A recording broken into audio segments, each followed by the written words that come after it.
ଆଜି ତ ରବିବାର ଅଛି ଆଉ ଆମ ଘରକୁ ଦୁଇ ପ୍ରକାରର ମାଛ ଆସେ। ଏଇ ଯୋଉ ମାଛଟି ଦେଖୁଛନ୍ତି ଏଇଟା ହଉଛି ଶିଳା ମାଛ ଆଉ ଏଇ ଯୋଉ ଛୋଟ ମାଛଟି ଏଇଟା ହଉଛି ଆମର ଏପଟେ କୁହନ୍ତି ଚେଙ୍ଗ ମାଛ। ଆସନ୍ତୁ ରେସିପିଟି ଷ୍ଟାର୍ଟ କରିନେବା। ଦୁଇଟା ଯାକ ମାଛକୁ ମୁଁ ଧୋଇକି ଭଲ ଭାବରେ ଫ୍ରେଶ କରିନେଇଛି। ଏବେ ଲୁଣ ହଳଦୀ ଦେଇକି ଗୋଳେଇ ନେଲି ଆଉ ଏବେ ତାକୁ ମୁଁ ଫ୍ରାଏ କରିବି। ତେଲ ଗରମ କରିନେଲି କଡାଇରେ ଦେଇକି ଆଉ ଗୋଟେ ଗୋଟେ କରିକି ମାଛ କରି ମୁଁ ଫ୍ରାଏ କରିନେଇଛି।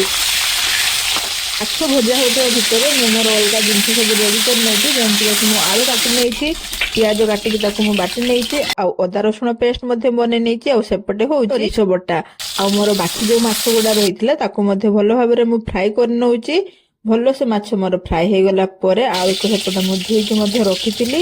ମାଛ ଗୁଡାକୁ ବାହାର କରି ନେଇକି ଆଳୁକୁ ମୁଁ ଫ୍ରାଏ ହେବା ପାଇଁ ରଖିଦେଲି ଆଉ ଆଳୁ ଏବେ ଦେଖନ୍ତୁ କେତେ ସୁନ୍ଦର ଗୋଲ୍ଡେନ ହେଇଯାଇଛି। ଆଳୁକୁ ବାହାର କରିନେଲି ଆଉ ଏବେ ମୁଁ ଏଡ୍ କରିଦେବି ପିଆଜ ବଟାକୁ ଦେଇକି ଭଲରେ କଷିଲି ଆଉ ତାପରେ ଅଦା ରସୁଣ ପେଷ୍ଟ ଦେଇଦେଲି।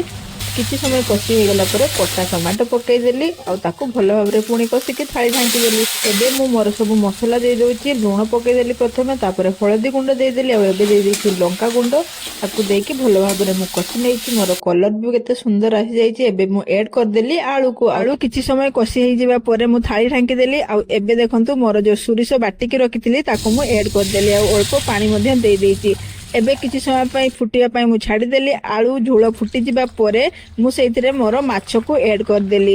ମତେ ତ ବହୁତ ହି ସୁନ୍ଦର ଲାଗିଛି ରେସିପିଟି। ଆପଣ ମାନଙ୍କୁ କେମିତି ଲାଗିଲା କମେଣ୍ଟ କରିକି ଜଣାଇବେ ଆଉ ଚ୍ୟାନେଲରେ ନୂଆ ଥିଲେ ସବସ୍କ୍ରାଇବ କରିବା ପାଇଁ ଭୁଲିବେ ନାହିଁ। ଦେଖା ହବ ନେକ୍ସଟ ଭିଡିଓରେ। ମୁଁ ଆପଣମାନଙ୍କ ସହିତ ସେୟାର କରିବି ଚେଙ୍ଗ ମାଛର ରେସିପି। ସେତେ ପର୍ଯ୍ୟନ୍ତ ରହୁଛି, ବାଏ।